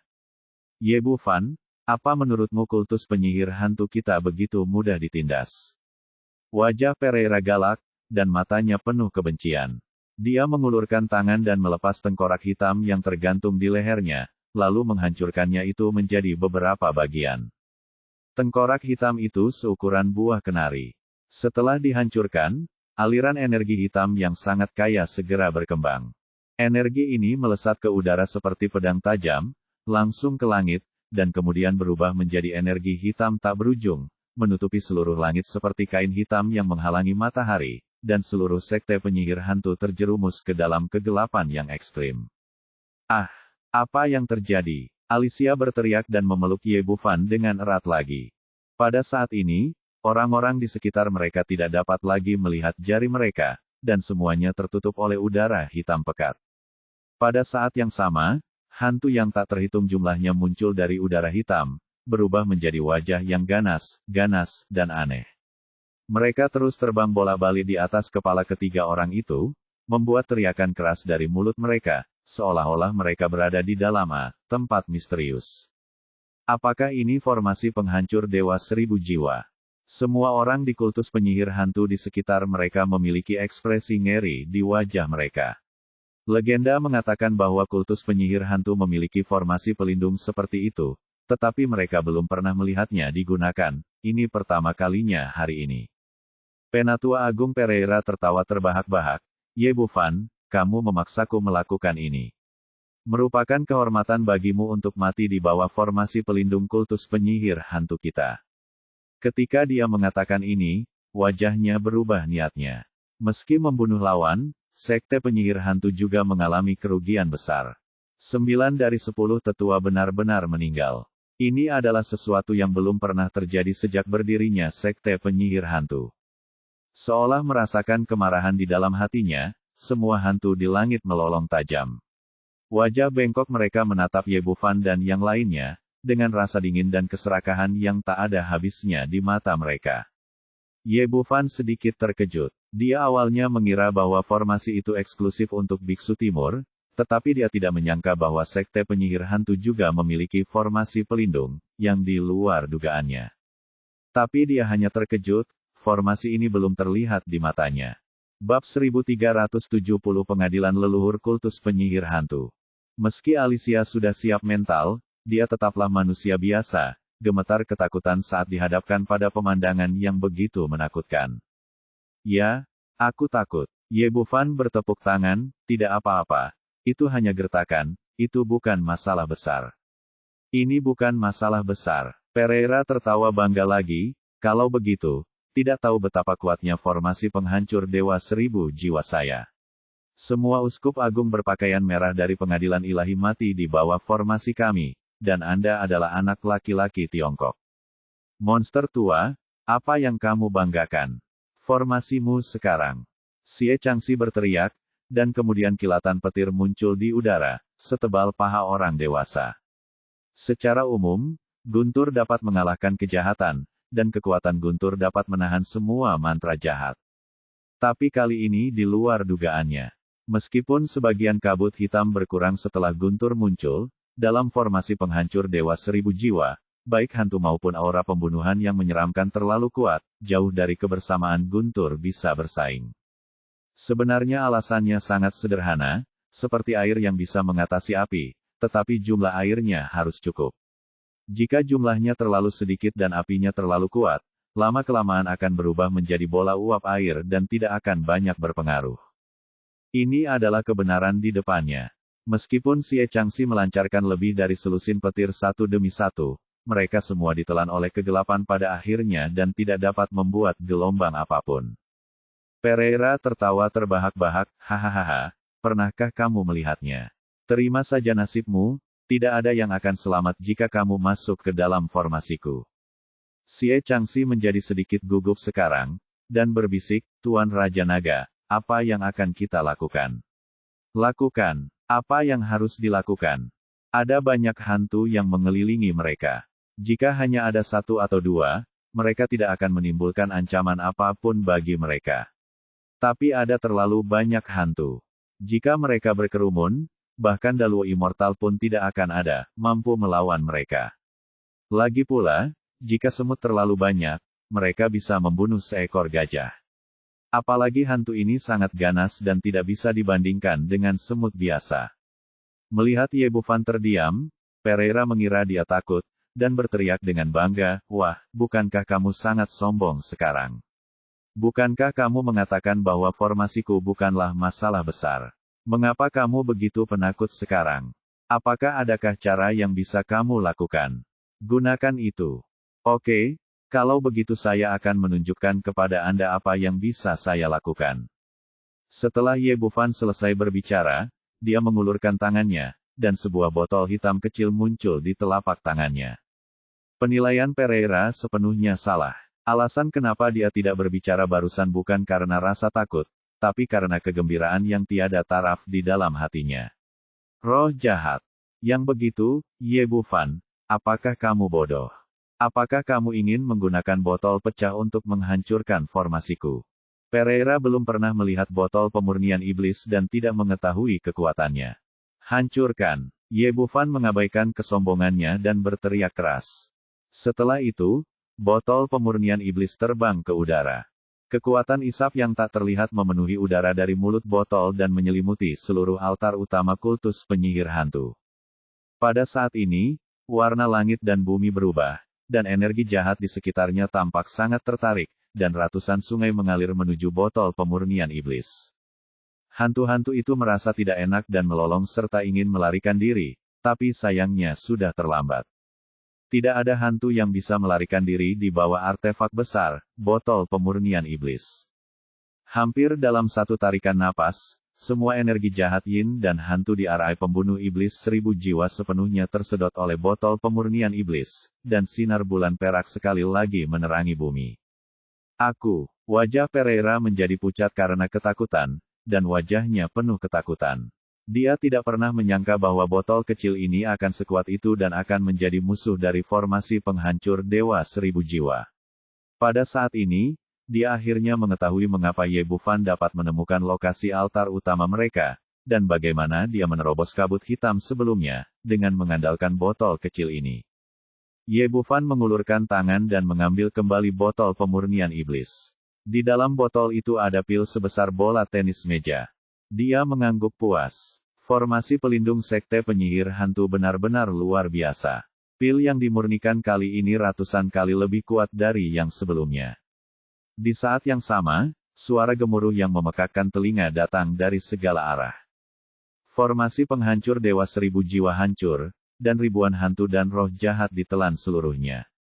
Tanah dari seluruh altar utama sekte penyihir hantu berguncang, dan kemudian bangunan dan menara mulai runtuh, seperti langit yang runtuh, terpisah, dan bumi hancur berkeping-keping. Ternyata formasi ini telah terintegrasi dengan keberuntungan forum umum kultus penyihir hantu, sehingga memiliki kekuatan super. Jika bukan karena Ye Bufan, bahkan jika Uskup Agung Merah Senting mengambil tindakan sendiri, dia tidak akan mampu untuk melakukan apapun mengenai hal itu. Namun cara pembentukan ini juga memiliki kekurangan, yaitu jika formasi dipatahkan maka serangan balik akan segera dimulai. Orang pertama yang menanggung beban terbesar adalah Penatua Agung Pereira. Tubuhnya tiba-tiba bergetar, dan kemudian seteguk darah muncrat. Mengingat tingkat kultivasinya, belum lagi murid biasa lainnya, ada teriakan untuk sementara waktu, dan banyak orang terbunuh oleh serangan balik formasi tersebut. Mereka yang masih hidup tidak lagi memiliki keberanian untuk melawan, dan berlutut di tanah, bersujud dan memohon belas kasihan. Pereira memuntahkan seteguk darah, menekan luka di tubuhnya, berbalik dan bersiap untuk melarikan diri, tetapi begitu dia berbalik, Ye Bufan muncul di depannya. Mau kabur? Bagaimana bisa semudah itu? Ye Bufan, jangan melangkah terlalu jauh. Kultus penyihir hantu kita belum dihancurkan, dan pemimpin kita belum mengambil tindakan. Kamu bicara, terlalu banyak omong kosong. Ye Bufan mengangkat tangannya. Hanya dengan satu suap, Pereira terjatuh ke tanah. Bahkan kultus penyihir hantu telah dihancurkan sejauh ini dalam pertempuran. Mengapa mereka belum melihat pemimpin mereka? Tapi yang paling dia khawatirkan sekarang adalah Lu Bengxia. Cahaya di matanya bersinar, dan dia langsung menghadapi keterampilan Pereira yang menggetarkan jiwa. Katakan padaku, di mana orang yang kamu tangkap? Ekspresi Pereira membeku, dan kilatan cahaya melintas di matanya. Bingung, dia kemudian berkata dengan jujur, para pria yang ditangkap semuanya dikurung di penjara bawah tanah, dan para wanita dibawa pergi oleh pemimpinnya. Ye Bufan tampak dingin, di mana mereka dibawa. Sekte penyihir hantu. Istana leluhur, tempat pemimpinnya bersiap untuk menyerap dan memurnikan wanita itu. Pada saat ini, Pereira tidak menyembunyikan apapun dan menceritakan kisahnya dari awal hingga akhir. Ternyata penyebab kejadian ini ada pada Olivier. Dia ingin Ferdinand, pemimpin kultus penyihir hantu, menangkap Lu Bengxia. Jika saatnya tiba, Ye Bufan pasti akan datang menyelamatkan dan membunuhnya. Namun sesuatu yang tidak terduga terjadi kemudian. Tidak ada yang menyangka bahwa Lu Bengxia ternyata adalah tubuh roh penyihir yang sulit ditemukan selama ribuan tahun di sekte penyihir hantu dengan budidaya penyihir gelap, bahkan sebanding dengan kerja keras ratusan tahun yang tak terhitung jumlahnya.